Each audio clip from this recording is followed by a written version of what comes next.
Media మిత్రులకి నమస్కారం.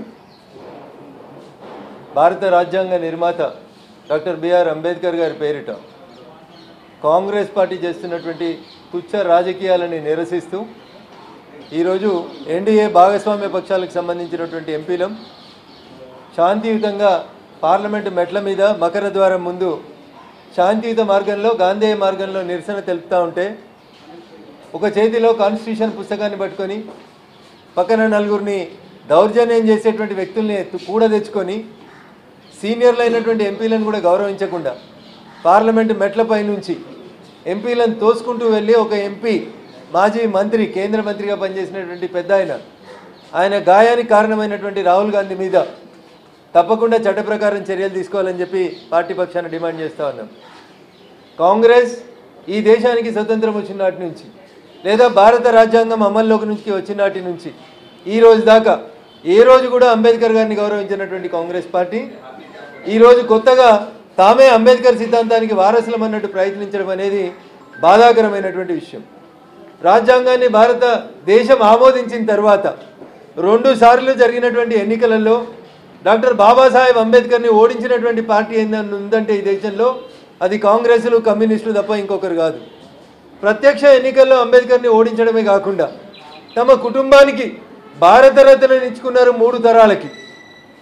జవహర్లాల్ నెహ్రూ గారికి, ఇందిరాగాంధీకి, రాజీవ్ గాంధీ గారు కూడా భారతరత్న ఇచ్చుకోవడానికి కాంగ్రెస్ పార్టీకి మనసు ఒప్పింది. కానీ ఈ దేశ రాజ్యాంగ నిర్మాతల్లో ఒకరు, ఈ దేశంలో ప్రజలందరూ సమంగా గౌరవించబడాలని కలలు కన్నటువంటి వ్యక్తి డాక్టర్ బిఆర్ అంబేద్కర్ గారికి మాత్రం భారతరత్న అవార్డు ఇవ్వాలనేటువంటి కనీసం ఆలోచన రానటువంటి పార్టీ కాంగ్రెస్ పార్టీ. ఎన్నికలలో నిలబడితే ఓడగొట్టినారు, వ్యతిరేకంగా ప్రచారం చేసినారు, రాజ్యాంగ నిర్మాతను గౌరవించలేదు.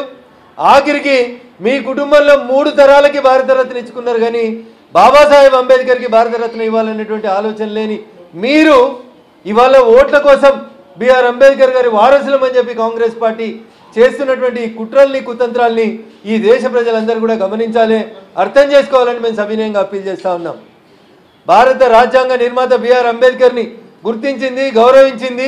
వారు చదువుకున్న స్థలం, పుట్టిన ప్రదేశం నుంచి ప్రతి ప్రాంతాన్ని గుర్తించి పంచతీర్థిగా అభివృద్ధి చేసింది భారతీయ జనతా పార్టీ తప్ప కాంగ్రెస్ కాదు.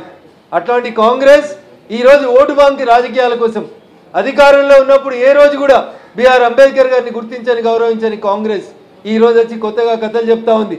వారు రాసిన రాజ్యాంగం మీద ముప్పేట దాడి చేసి అనేక సార్లు సంస్కరణలు చేసి నానా యాగి చేసినటువంటి కాంగ్రెస్ పార్టీ ఈరోజు కొత్తగా తామేదో చేస్తామని చెప్పడం అనేది దుర్మార్గం, బాధాకరమైనటువంటి విషయం అని చెప్పి ఈ సందర్భంగా తెలియజేస్తూ ఈరోజు పార్లమెంట్ ఆవరణలో దుర్మార్గంగా బిహేవ్ చేసినటువంటి వ్యక్తులందరి మీద కూడా తగు చర్యలు తీసుకోవాలని కొద్దిసేపట్లో మేము స్పీకర్ గారిని అదే రకంగా పోలీసు వాళ్ళని కూడా కలిసి కంప్లైంట్ చేయబోతా ఉన్నాం. సో కాంగ్రెస్ పార్టీ ఏం చేయాలనో అర్థం కాకుండా భారత రాజ్యాంగం మీద 2 రోజులు సుదీర్ఘంగా చర్చ జరిగిన తర్వాత ఏ రకంగా తమల్ని తాము ప్రొటెక్ట్ చేసుకోవాలని అర్థం కాకుండా కాంగ్రెస్ రాజ్యాంగ నిర్మాత అయినటువంటి బిఆర్ అంబేద్కర్ గారికి 1950 నుంచి 2024 దాకా 1, 2, 3, 4, 5వ తరమైనటువంటి రాహుల్ గాంధీ దాకా భారత రాజ్యాంగానికి చేసినటువంటి అవమానాలని మేము ఈ దేశ ప్రజల ముందు ఉంచినప్పుడు కాంగ్రెస్ పార్టీకి ఏం చేయాలనో అర్థం కాక ఏదో ఒక బహానా తీసుకొని గందరగోళం సృష్టించే ప్రయత్నం చేస్తుంది తప్ప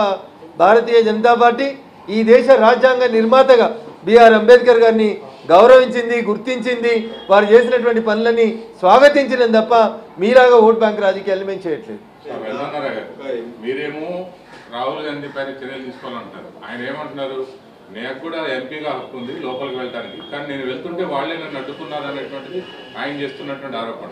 యాజ్ ఏ ఎంపీగా ప్రతిపక్ష నేతగా నాకు సభలోకి వెళ్ళేటువంటి హక్కు లేదని కూడా ఆయన ప్రశ్నిస్తూ ఉన్నారు. సో రాహుల్ గాంధీ గారు అర్థం చేసుకోవాల్సింది ఏంటంటే కేంద్ర మంత్రులు చాలామంది కూడా మేము ప్రొటెస్ట్ చేస్తున్నప్పుడు ఆ పక్కన ఇంకొక ద్వారం ఉంటుందన్న, దాంట్లోంచి వెళ్ళిపోయినారు పైకి. ఈయన కావాలని 4 నేసుకొని వచ్చి పెద్ద మనుషులు, మహిళలు మెట్ల మీద నిల్చుంటే వాళ్ళని నెట్టుకుంటూ పోయి దౌర్జన్యం చేసి ఎవరు రాహుల్ గాంధీ గారిని సభలకు పోవద్దని చెప్పలేదు. సభలో చర్చకు రమ్మనే మేము పిలుస్తాం. చర్చ జరిగినప్పుడల్లా పారిపోయేది రాహుల్ గాంధీ గారు. ఈరోజు అనేక మంది కేంద్ర మంత్రులు పక్కన ఉన్నటువంటి ద్వారం గుండా వెళ్ళిపోయారు. రాహుల్ గాంధీ గారికి కూడా అవకాశం ఉండే, అయినప్పటికీ కూడా కావాలని తనేదో దాదాగిరి చేసేందుకు వచ్చినట్టు వచ్చి అమాయకులైనటువంటి పెద్దలు, సీనియర్లు అనేటువంటి గౌరవం కూడా లేకుండా వాళ్ళ మీద మ్యాన్ చేయడం అనేది వారి విజ్ఞతగా వదిలేస్తా ఉంటారు. రాహుల్ గాంధీ దాదాగిరి చేసింది అన్నట్టుగానే ఉందా అక్కడ? అంటే మీరు నేను మెట్ల పైన 3వ వరుసలో ఉన్నాను, నేను చూస్తూనే ఉన్నాను. వచ్చుడే వాళ్ళ చెస్ట్ మీద చేసి మహిళలని కూడా చూడకుండా నెట్టుకుంటూ పోయినారు. ఇంతకంటే దుర్మార్గం ఏముంటుందన్న? ఒక ఎంపీగా ఒకవేళ నిజంగా మీరు చెప్పిన మాట కరెక్ట్ అయితే మేము ఎవరమన్నా మీరు ఆగకు అడ్డంగా నిలబడి ఉంటే I want to go inside అని ఒక మాట చెప్తే అయిపోయేది. లేదా ఒక నిమిషం మీరు నిలబడి ఉంటే అక్కడ ఉన్నటువంటి సీనియర్ ఎంపీలు అందరూ కూడా పాయింట్ న్యాచురల్గా పక్క జరిగి మీకు ద్వారిచ్చేవారు, లేకపోతే ఆ పక్క నుండి ద్వారం ఉంది అక్కడి నుంచి వెళ్ళండి అని చెప్పేవారు. ఏది లేకుండా వచ్చి రాగానే 4 మనుషులు వేసుకొని దౌర్జన్యంగా నెట్టుకుంటూ పోవడం అనేది ఎంతవరకు సబబు అనేది వారు ఆలోచించారు. నేను అక్కడే ఉన్నాను, నేను ప్రత్యక్ష సాక్షిని. నేను 3వ మెట్టు మీద నిలబడి చూస్తూ ఉన్నాను. వచ్చి రాగానే ఆడ ముందు 2 మహిళా ఎంపీలు ఉన్నారు, వాళ్ళ మీద చేయలేసి నెట్టేస్తూనే ఉన్నారు. ఇదేం ప్రజాస్వామ్యం, ఇదేం సాంప్రదాయం అన్న? స్త్రీలను గౌరవించారు, పెద్దవారిని గౌరవించారు. సారంగి గారు ఎంత పెద్దవారు, ఎంత ఏజ్లో ఉంటారో అర్థం చేసుకోవాలి. మీరు ఎక్సైజ్ చేసేది అట్లాంటి పెద్దల మీద బాడీ బిల్డింగ్ చూపెట్టడానికి కాదు. This is very unfortunate. ఎందుకు రాహుల్ గాంధీ ఆ రకమైనటువంటి వ్యవహార శైలి ప్రవర్తించుంటారని అనుకోవచ్చు. సో సమయంలో కోల్పోయినటువంటి కాంగ్రెస్ పార్టీ ఏం చేయాలనో అర్థం కాక దేశ ప్రజలకు ఏం సమాధానం చెప్పాలి?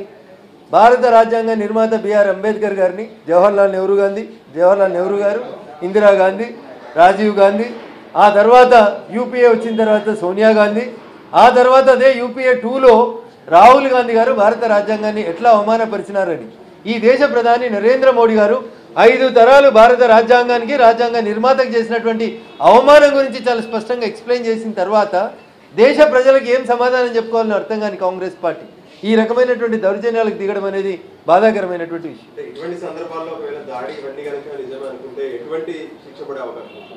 So it is too early to comment Rajanna. Wait for the evening. మధ్యాహ్నం 2 గంటలకల్లా వీడియో ఫుటేజ్లంతా పరిశీలించిన తర్వాత బాధ్యత గల ఎంపీలుగా మేము సమయంతోటే ఉన్నాం, సమయంతోటే వ్యవహరిస్తాం. తప్పు ఎక్కడ జరిగిందో చూస్తాం.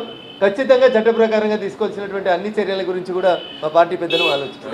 పార్లమెంట్ సమయంలో ఏ విధంగా అయితే ప్రధానమంత్రి మోడీ పైన కామెంట్ చేశారంటూ కోర్టు విషయంలో ఇప్పుడు మళ్ళీ అటువంటి సందర్భాలు ఏమైనా చట్టం తన పని తాను చేసుకుపోవాలని కోరుకుంటాం.